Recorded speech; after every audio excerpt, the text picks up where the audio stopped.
Well, we're going to interrupt that to take you to a press conference currently just starting in Budapest with US Vice President JD Vance and the Hungarian President, Prime Minister Viktor Orban. We'll take you straight there. There you go.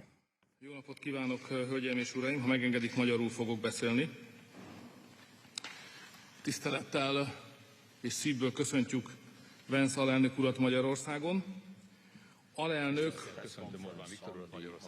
és barátom alelnök utoljára 35 éve járt Prime Minister Viktor Orban, Hungarian and American delegation members, I'd like to ask Prime Minister Viktor Orban to deliver his statement. Good afternoon, ladies and gentlemen. If you'll allow me, I'm going to speak in my mother tongue, Hungarian.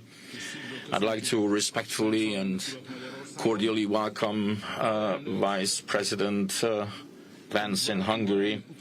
The last time a vice president from the US visited Hungary was 35 years ago, and we haven't had such a high-ranked American dignitary in Hungary for 20 years. And 20 years, that's quite a long period of time.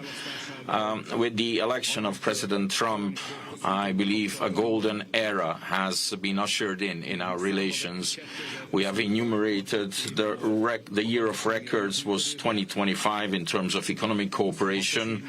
26 also is increasing impetus. We have increased our turnover with 50%, and we had 30 American companies announce FDI to the tune of 100 billion Hungarian forints. We've also strengthened our cooperation, expanded it with space technology and defense. We owe gratitude to President Trump and Vice President Vance for standing by Hungary during the past years. The United States of America is the strongest country in the world, and I am happy to say that they are our allies today.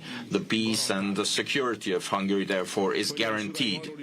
Ladies and gentlemen, we also discussed the fact that Europe is heading towards one of the worst energy crises of all times. We are seeing drastic price hikes, and if we do not take measures on time, we are going to see a shortage of energy, oil and gas.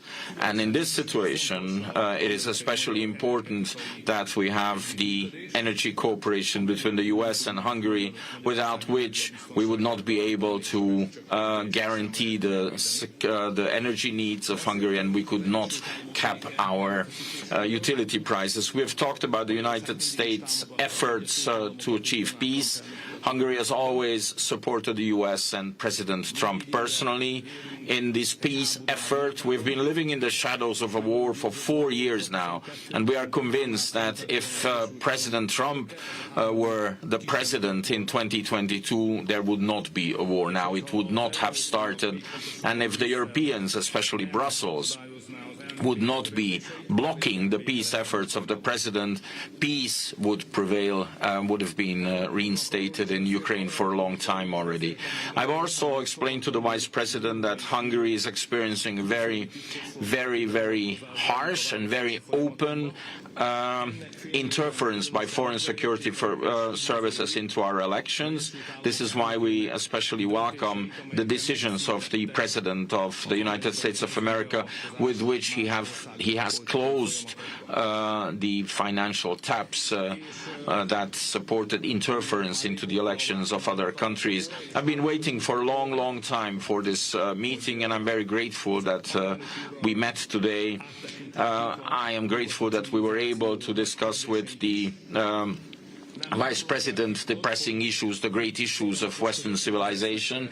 I am not sharing any secret when I say that there is a continuous discussion between us, an exchange of experiences related to government work, especially in 4 areas. 1, migration. Number 2, gender ideology. Number 3, family policy. And number 4, global security.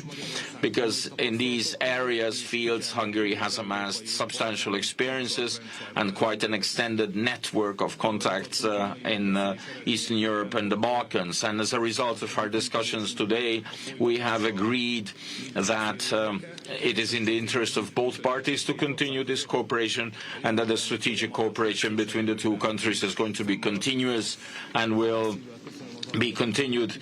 Thank you very much for honoring us with your presence, for coming to Hungary.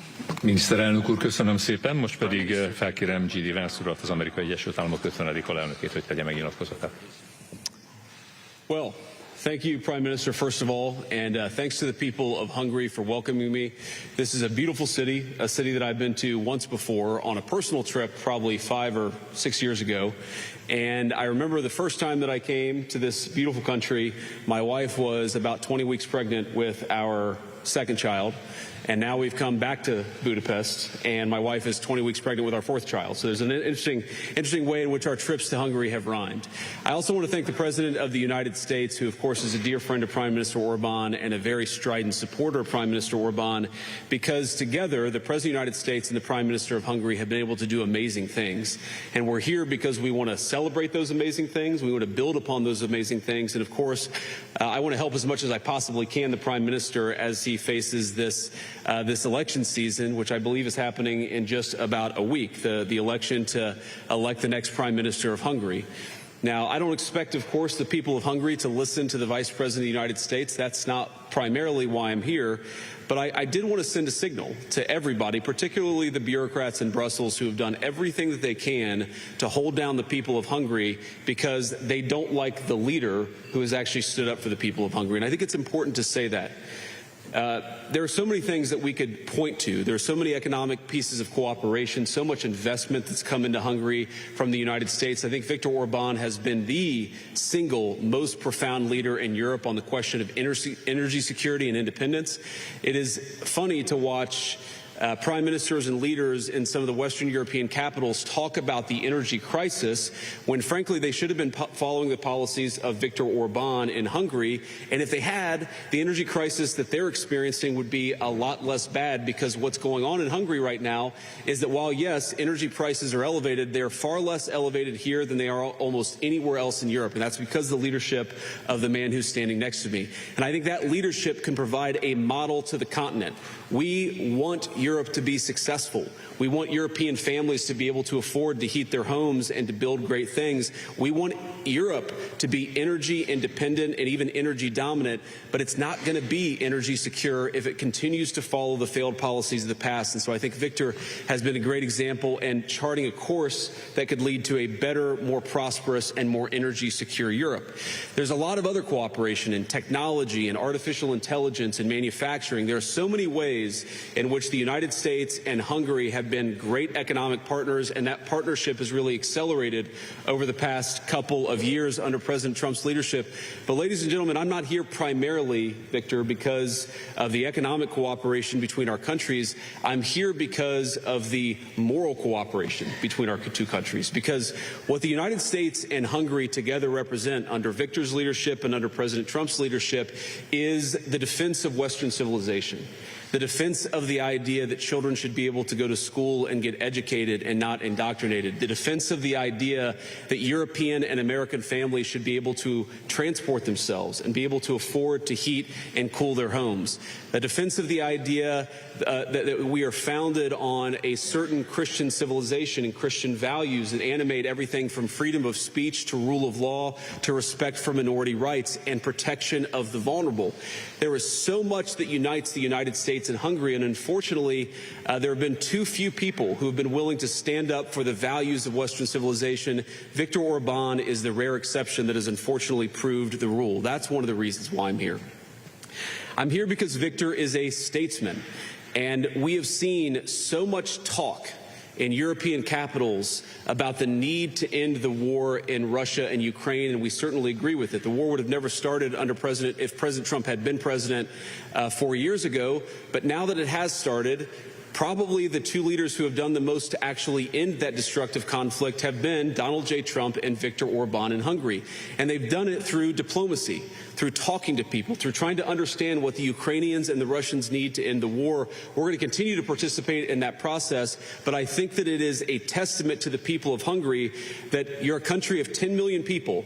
But I'm telling you, I've sat in all the rooms and I've been on all the phone calls. Your leadership has been a far, far more important and constructive partner for peace than almost anyone anywhere else in the world. And that is a great testament, I think, to the wisdom and the courage of the people of Hungary. And then finally, I just want to say something, one final observation about this election. What has happened in this country, what has happened in the midst of this election campaign is one of the worst examples of foreign election interference that I've ever seen or ever even read about. The bureaucrats in Brussels have tried to destroy the economy of Hungary. They have tried to make Hungary less energy independent. They have tried to drive up costs for Hungarian consumers, and they've done it all because they hate this guy. But I think that what the people of Hungary, what I would encourage them to do is ask themselves the question, not who's pro or anti-Europe, not who's pro or anti the United States of America, but who is pro-you, who is pro the people of Hungary. In my experience, I've seen a guy who has ferociously advocated for the interests of Hungary. I'm here to help him in this campaign cycle, and yet when I sat down with Viktor, we didn't talk about politics. We talked about Here are 5 things that we need, that the Hungarian people need from the United States in order to further our partnership and in order to achieve prosperity. That's the kind of leadership that is needed. And on everything from digital censorship, why are bureaucrats in Brussels telling social media companies what information they're giving to Hungarian voters?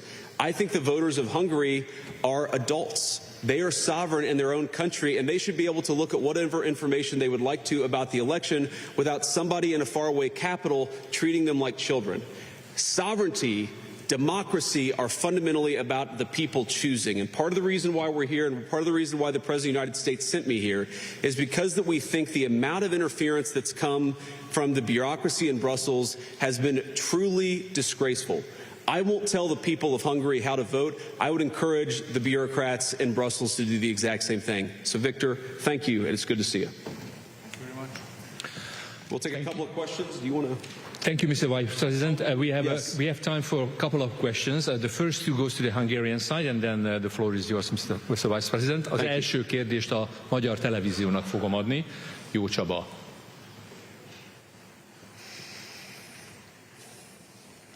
Köszönöm szépen, jó napot kívánok! Nem állnék fel a kamerák miatt, elnézést kérek. 2 kérdésem lenne, az egyik a miniszterelnök úrhoz, a másik pedig az alelnök úrhoz. A miniszterelnök úrtól azt kérdezném, hogy szóba kerültek-e a tárgyaláson az orosz-ukrán háború befejezésének lehetőségei, vannak-e fejlemények. Az alelnök úrtól pedig azt kérdezném, vagy azt kérném, hogy kommentálja Zelenszkij elnök úr fenyegetéseit, amit Magyarország, illetve személyesen Orbán Viktor miniszterelnök felé intézett. Köszönöm szépen. Okay. Beszéltünk az orosz-ukrán háborúról. We did touch upon the Russian-Ukrainian war, which is a painful subject. We're talking about a war waged between 2 Christian countries.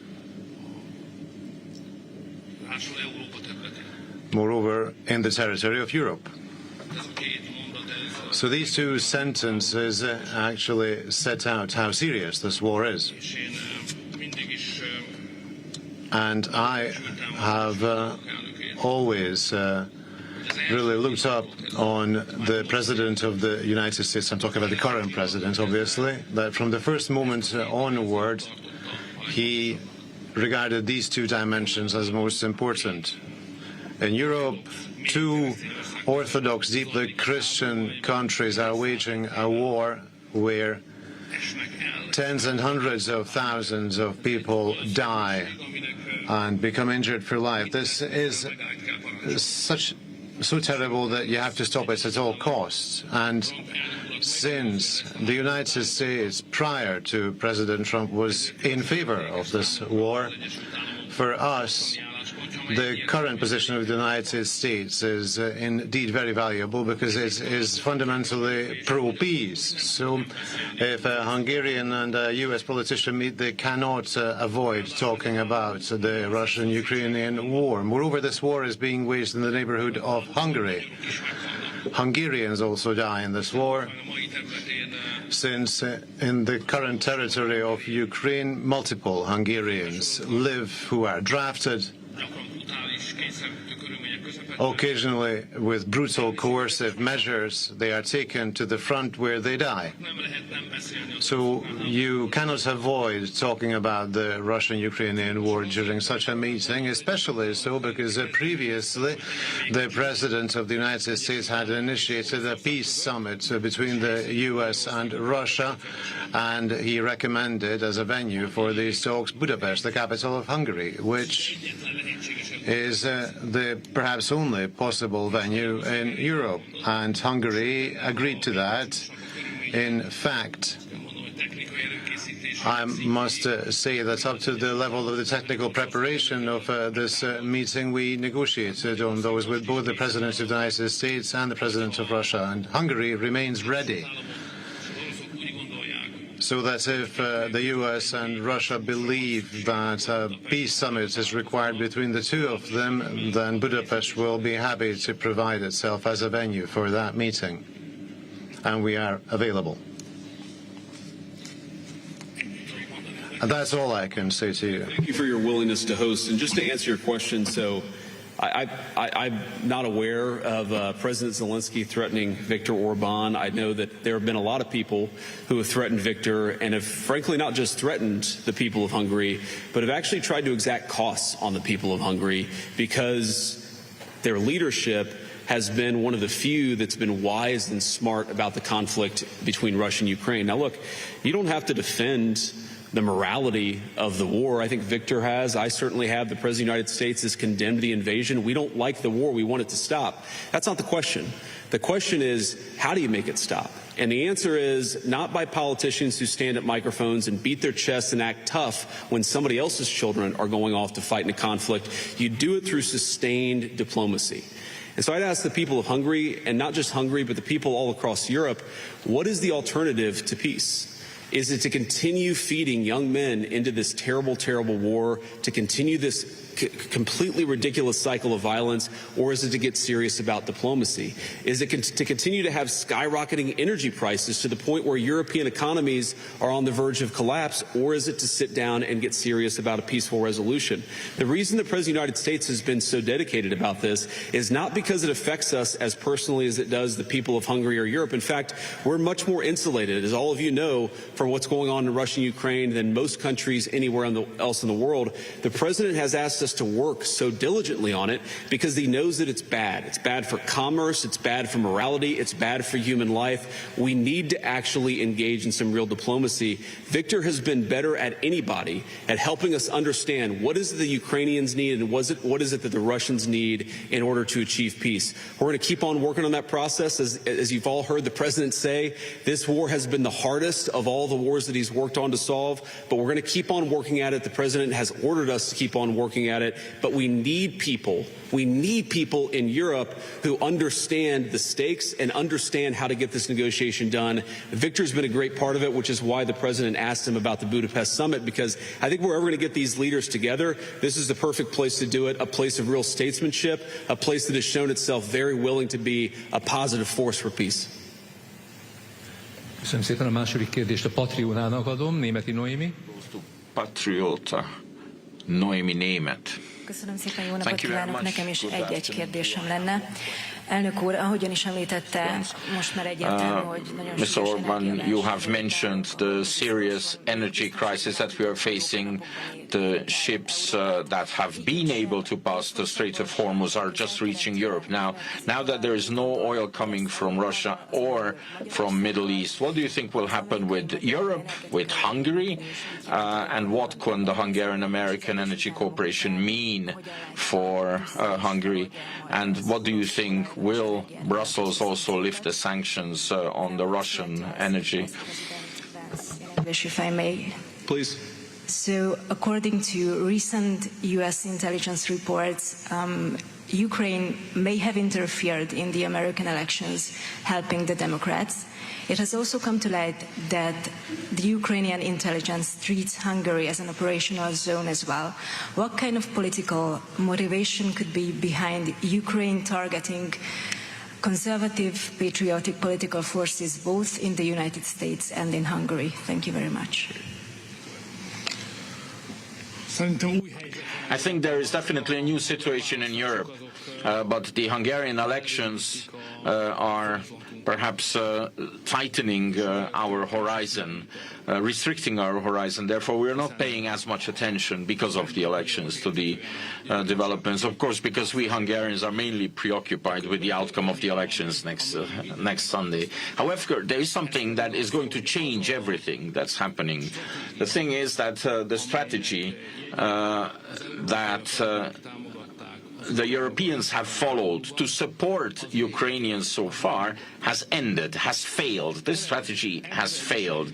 At the start already, it was an extremely strange idea to actually help the Ukrainians and try to bring about a situation where the protracted war puts Russia in such dire straits economically that in the end the Ukrainians, from the perspective of the Ukrainians and the Europeans who support them, the Russians will be forced to sit down with them in a weakened status that is preferable for the opposition.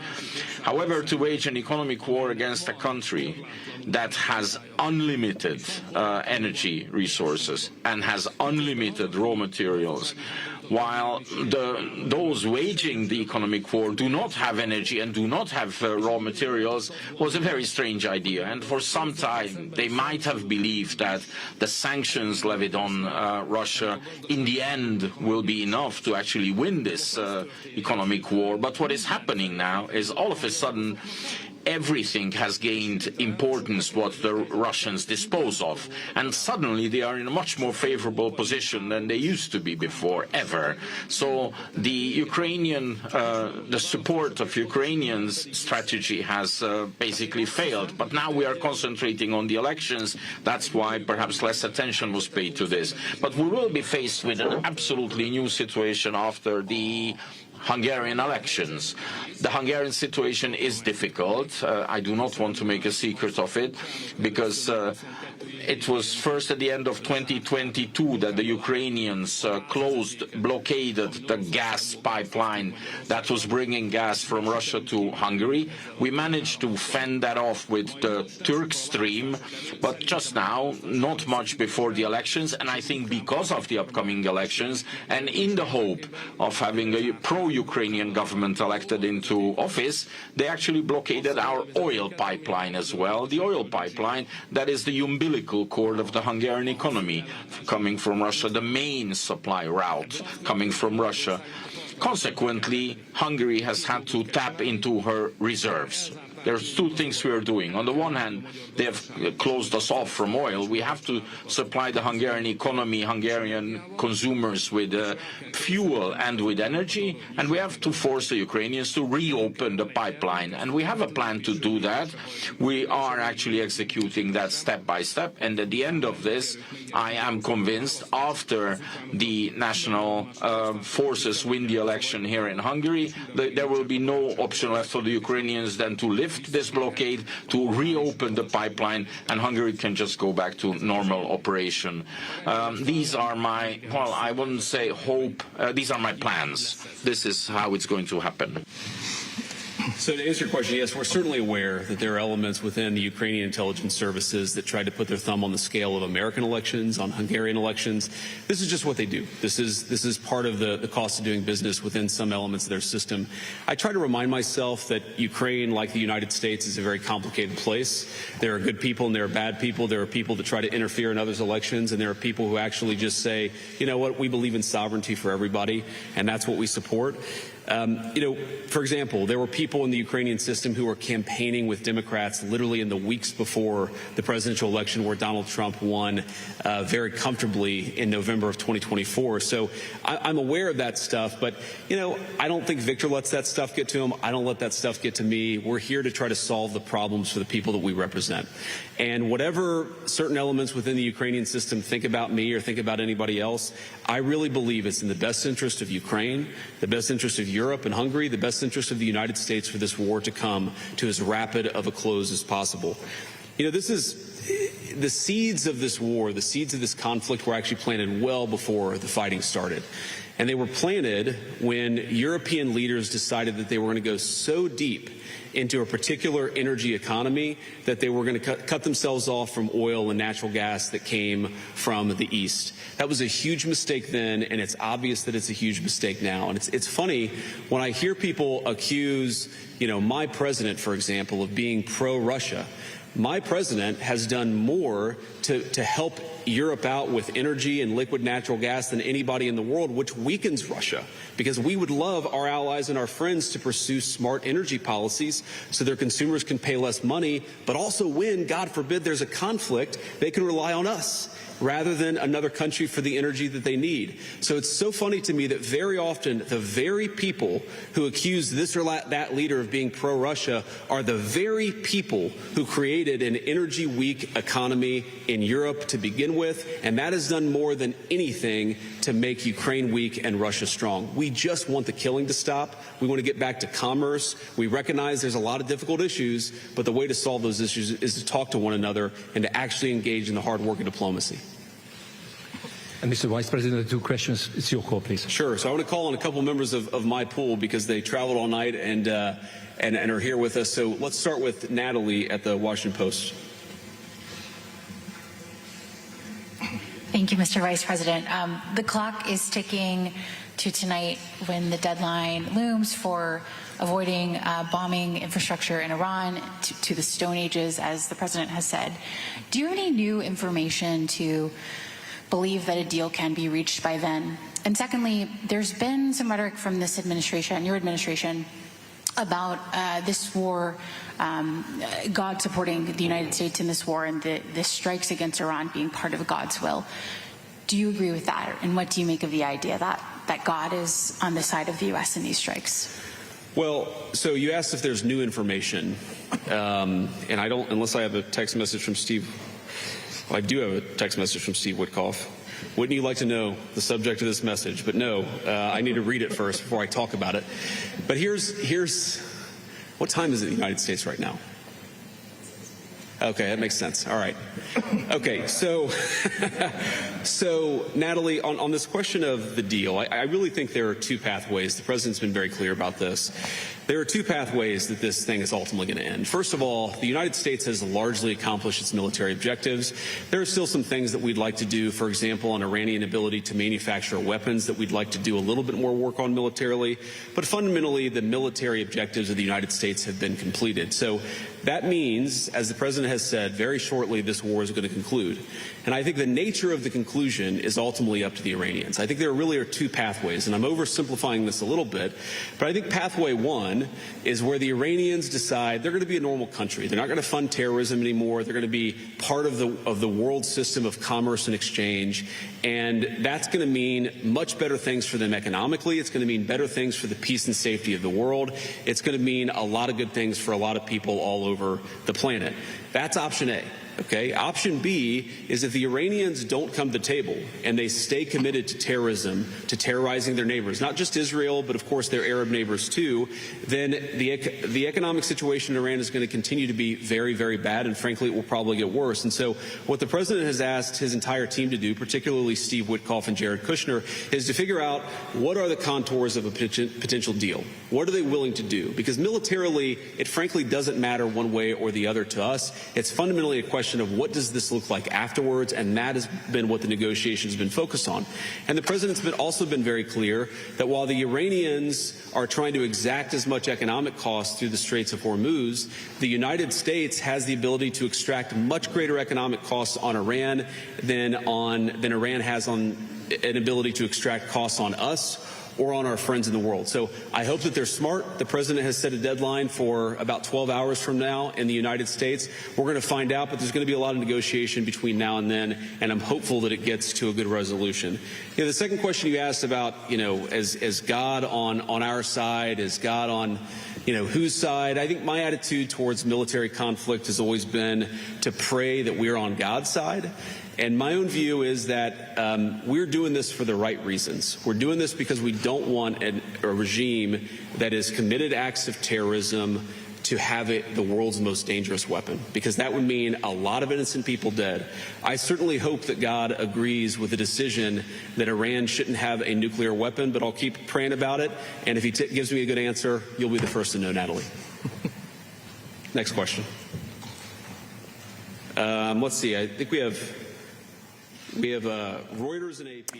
Okay, we were listening there then to US Vice President JD Vance. He is at that press conference with the Hungarian Prime Minister Viktor Orban. A lot of stuff covered there in their two speeches. We just heard JD Vance there talking about his attitude to religion in the prosecution of the war in Iran. We heard a lot about how Brussels was blocking Trump's peace efforts in Ukraine, how Orban said that he and Vance had discussed the pressing issues of Western civilization, migration, gender ideology, family policy, global security. He said Vance was talking about telling the Europeans that they should rely on the US for energy. That's just a flavor of what we've just heard. I'm joined on set by our former Washington correspondent and international affairs editor, Keravan Gorjestani. Hi, Keravan. There were quite a few glaring ironies when JD Vance was speaking. Maybe the first one to get out of the way is this thing about he was talking about how Brussels was trying to stifle free speech. Again, a subject he's already visited on previous occasions. Do you want to enlighten us on that? Yes, there was this attack on Brussels and on Brussels' attempt to censor what information the Hungarians were getting, but also more broadly a takedown of election interference and of Brussels somehow telling Hungarians who they should vote for. And the irony of having the Vice President of the United States standing in Budapest next to the Prime Minister Viktor Orban, who is about to go to the polls in just 5 days, a country that is about to go to the polls, and coming there and starting your speech by saying that he is here to help as much as he can Viktor Orban, because he feels that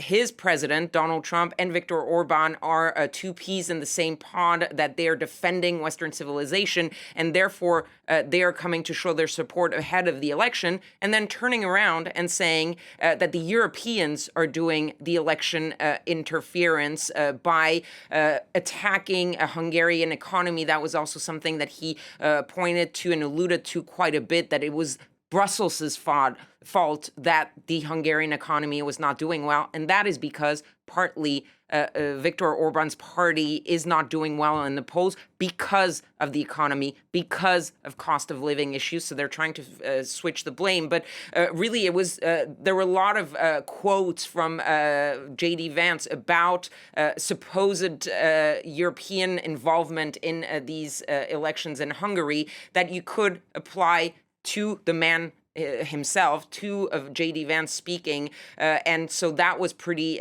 glaring. And it's not just JD Vance right now. This is a long-running theme from Donald Trump and the U.S. administration. Donald Trump put out a truth a couple of months ago saying, I fully and completely endorse Viktor Orban. You also had the Secretary of State, Marco Rubio, just a few weeks later in mid-February, who went to Budapest. You've never seen so many American figures going to help out a leader. So this is clearly at least the United States trying to help the candidate that they prefer. Yeah, and another thing that was again very striking was this difference in the way Vance viewed and Orban viewed the war in Ukraine and the war in Iran. They are very, very different.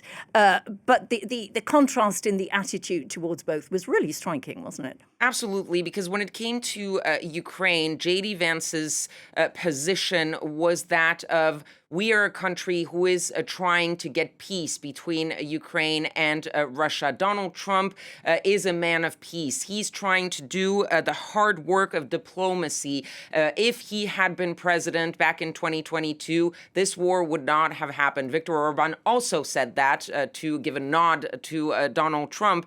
But so there was this sort of messaging of what we're trying to do here is not pick sides. It's simply to end the war, to end the fighting, because we don't like to see people dying on the front lines, and insisting on the fact that Donald Trump was pushing Steve Witkoff to do the negotiations, the hard work of diplomacy. The problem is that at the same time, almost a split screen, if you will, of JD Vance's comments, and at the same time, almost, this post by Donald Trump just a few minutes ago that starts with this phrase, "A whole civilization will die tonight, never to be brought back again," talking, of course, about Iran and this deadline that is looming, and the fact that he's saying that he is going to eradicate a whole civilization. That's not the hard work of diplomacy. That is a belligerent country that is fighting a war. And so having those two men say two very different things on two conflicts that are currently happening in the world was, again, a very jarring juxtaposition of the position of the United States that is very different when you're talking about Iran versus when you're talking about Ukraine. Just time for a very final quick question, Kedavan. He was asked at the end there about the deal, where are we with the deal negotiations, and religion all mixed up. What did he tell us about that? Look, he didn't say much about this deal, simply saying that there's still ongoing work in the final hours before the deadline. We didn't really get much information except the fact that he had received a text message from Steve Witkoff, who is supposedly involved in those negotiations, but that he was not going to tell us what was in that message. We're not getting any word that there might be a deal, at least publicly for now. There's still a few hours left. So no real updates. But again, the question of religion coming up, because there's been this sort of messaging from the Department of Defense, especially about how this was God's work and they were fighting God's fight. JD Vance is someone who is a very devout Catholic. He was very careful with his answer, and he was saying more that he was praying that they were doing God's work, as opposed to saying that God would have been happy with what was going on. So that was a very different answer than what we've heard in the past. But it also brings back the question of religion and of this Western Christian values that he also touted as being one of the sort of core values that brings together Hungary and the United States. This idea that somehow both Europe and the United States are only there to defend Western Christian civilization and Christian values. And that is something that he has said many, many times in the past.